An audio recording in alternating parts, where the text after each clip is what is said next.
السلام علیکم. سب سے پہلے تو میں آپ کو اسلامک نئے سال کی مبارکباد پیش کرتا ہوں اور دعا گو ہوں کہ یہ سال آپ کے لیے اچھا ہوگا اور آپ کورونا سے بھی محفوظ رہیں گے اور معاشی طور پر بھی خوشحال رہیں گے. میں آپ سب کا شکریہ بھی ادا کرنا چاہتا ہوں کہ آپ کی وجہ سے جو آپ حمایت کرتے ہیں، جو میرے پیغامات آپ آگے سوشل میڈیا پر بڑھاتے ہیں، اس کی وجہ سے ہم بہت ساری پالیسیوں کو بہتر کرنے میں کامیاب ہوئے، جیسے شرح سود کی کمی تھی اور احساس پروگرام کے بجٹ کا اضافہ تھا. خارجہ پالیسی کچھ معاملات تھے جس میں ہم حکومت کو جو تجاویز دی اس پہ کار کرنے میں کامیاب ہوئے. لیکن یہ جدوجہد ابھی جاری ہے اور میں امید کرتا ہوں کہ آپ آگے بھی اسی طرح حمایت کرتے رہیں گے اور اپنی رائے سے بھی آگاہ کرتے رہیں گے. آپ میں سے بہت سے لوگوں نے مجھے سوشل میڈیا اور واٹس ایپ پر سوالات بھیجے ہیں اور یہ کہا ہے کہ میں اپنی رائے کا اس پر اظہار کروں. تو میں نے 3 سوال چنے ہیں آج، جو میں اس ویڈیو کے ذریعے آپ تک اپنا جواب پہنچانے کی کوشش کروں گا. آپ کا پہلا سوال یہ ہے کہ پچھلے دنوں حکومت نے اپنے 2 سال مکمل کیے دور حکومت، اور ان 2 سالوں میں ان کی کارکردگی کیسی رہی. میں سمجھتا ہوں کہ جو پی ٹی آئی سے امیدیں تھیں وہ تو وہ پوری نہیں کر سکے، اور ایسا لگتا ہے کہ جس طرح کی ماضی کی حکومتیں تھیں ویسی حکومت آج بھی چل رہی ہے.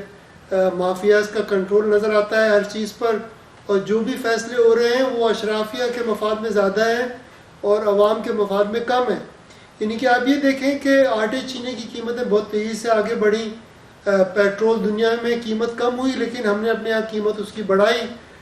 ٹیکسوں کی کلیکشن بھی اتنی نہیں ہو رہی جتنا حکومت نے وعدے کیے تھے کہ وہ ٹیکس کا اکٹھا کریں گے، بلکہ ٹیکس چوروں کو زیادہ انہوں نے پیکیجز دیے ہیں اور جو ٹیکس ادا کرتے ہیں ان کے لیے جو سہولیات ہیں وہ کم ہیں.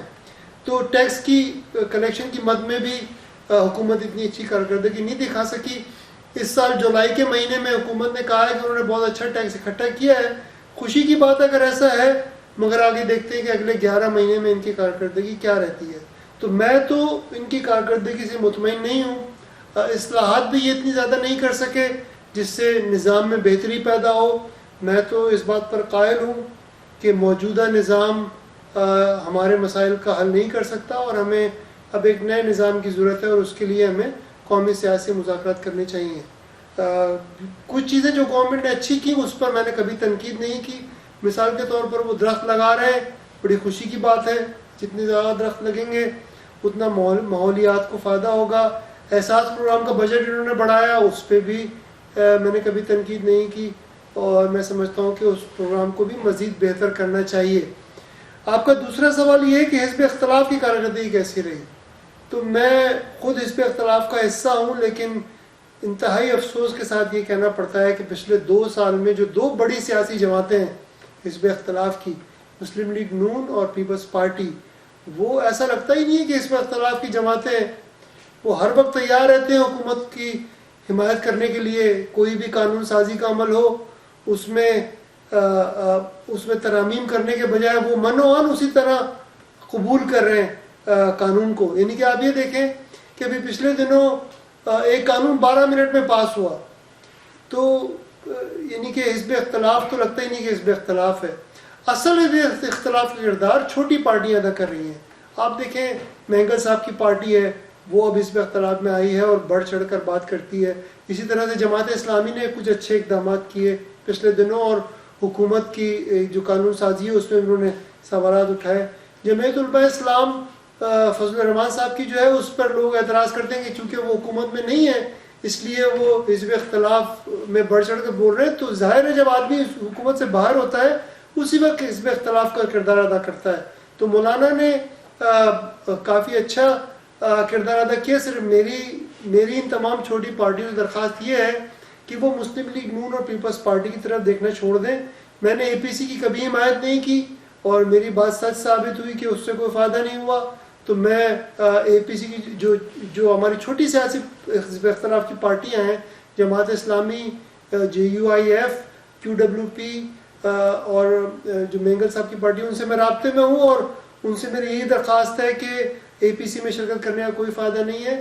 ہمیں عوامی مسائل کا ایجنڈا تیار کرنا چاہیے اور اس پر کوئی حزب اختلاف کا احتجاجی پروگرام تیار کرنا چاہیے، جس کے لیے میں انشاءاللہ چند دنوں میں مزید تجاویز انہیں بھیجوں گا۔ تیسرا سوال آپ کا ہے کہ پاکستان سعودی عرب کے تعلقات پر میرا کیا خیال ہے۔ میں سمجھتا ہوں کہ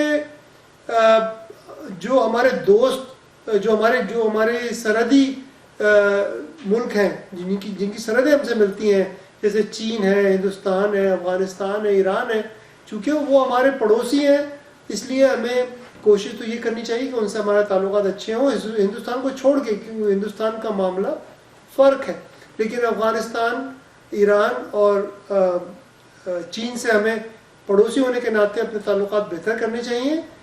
لیکن یہ بھی ایک غور طلب بات ہے کہ ایران حالانکہ ہمارا پڑوسی ہے، لیکن ان کے ساتھ ہمارے تعلقات جو ہے وہ کبھی اس طرح کے نہیں رہے جس طرح ہمارے سعودی عرب سے ہیں، اور اس میں کچھ ہمارا قصور ہے، کچھ ایران کا بھی قصور ہے، کہ مثال کے طور پہ جب پاکستان بہت زیادہ دلچسپی لے رہا تھا RCD میں، تو ایران نے اس میں زیادہ دلچسپی نہیں دکھائی، جس کی وجہ سے وہ التوا کا شکار ہوا اور مکمل نہ ہو سکا۔ تو میں امید کرتا ہوں کہ پاکستان ایران کے تعلقات بہتر ہوں گے پڑوسی ہونے کے ناطے، لیکن سعودی عرب سے تعلقات ہمارے ہمیشہ اچھے رہے ہیں، اور میں امید کرتا ہوں کہ مستقبل میں بھی اچھے رہیں گے۔ سعودی عرب کے ساتھ نے ہمیشہ ہماری مدد کی ہے جب ہمیں ضرورت پڑی، تقریباً 30 لاکھ پاکستانی وہاں کام کرتے ہیں، اس کو ہم نظر انداز نہیں کر سکتے، اور ظاہر ہے کہ ہمارے جو مقدس مقامات ہیں وہ سعودی عرب میں ہیں، ان کی حفاظت ہم پہ فرض ہے، اس لحاظ سے بھی ہم سعودی عرب سے تعلقات اچھے رکھ سکتے ہیں۔ لیکن سعودی عرب اور ایران دونوں کو یہ بات سوچنی چاہیے کہ ہم ان دونوں ملکوں سے بڑا ملک ہیں، آبادی کے لحاظ سے بھی اور کئی وجوہات میں جو ہے وہ معیشت کے لحاظ سے بھی، اور اس کے علاوہ پاکستان ان دونوں ملکوں کے مقابلے میں واقعی جمہوری ملک ہے، اور نہ ایران میں اس وقت جمہوریت ہے نہ سعودی عرب میں جمہوریت ہے، لیکن پاکستان میں ایک بڑی فعال جمہوریت ہے، حالانکہ ابھی تک وہ عوام کی توقعات پہ پوری نہیں اتری، لیکن جمہوریت بہرحال ہے۔ اسی طرح سے آزادی رائے کا اظہار پاکستان میں زیادہ ہے ایران اور سعودی عرب کے مقابلے میں، تو اس لحاظ سے پاکستان ایک اہم دنیا کا ملک ہے، اور سفارتی سطح پہ بھی پاکستان کا جو وزن ہے وہ ایران کا اور سعودی عرب کا نہیں ہے۔ تو ان دونوں ملکوں کو یہ بات ذہن میں رکھنی چاہیے کہ پاکستان ہر معاملے پر ان کی ہاں میں ہاں نہیں ملا سکتا، اسے اپنی ایک آزادانہ پوزیشن رکھنا ضروری ہے، اور ہم یہ بھی امید کرتے ہیں کہ جو تنازعات ہیں ہمارے ہندوستان سے، اس میں ایران اور سعودی عرب دونوں ہمارے ساتھ سفارتی لحاظ سے کھڑے ہوں گے اور ہماری حمایت کریں گے۔ تو کشمیر کے معاملے پر ایران نے ہماری حمایت کی، لیکن سعودی عرب اس معاملے پر خاموش رہا، یا بہت زیادہ پرجوش حمایت انہوں نے ہماری نہیں کی، جس سے ظاہر ہے پاکستانی عوام کو دکھ اور افسوس ہوا۔ تو میں امید کرتا ہوں کہ سعودی عرب اس پر نظر ثانی کرے گا، لیکن ہمیں ان دونوں ملکوں سے تعلقات اچھے رکھنے ہیں، اور دونوں ملکوں کی ہمارے لیے اہمیت ہے، لیکن پاکستان ان دونوں سے ممالک سے بڑا ملک ہے، اور اس کی سفارتکاری کا وزن ان دونوں سے زیادہ ہے۔